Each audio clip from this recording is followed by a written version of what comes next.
Guys, ang gusto mo? Chicken? Saka rice?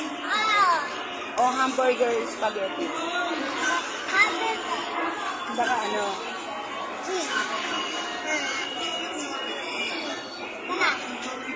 Si Kuya, 2-piece chicken. Anong gusto mo dyan, ha?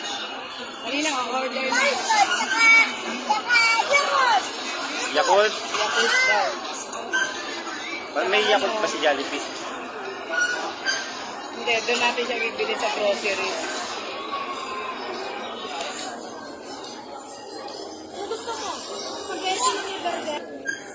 Guys, kain po tayo.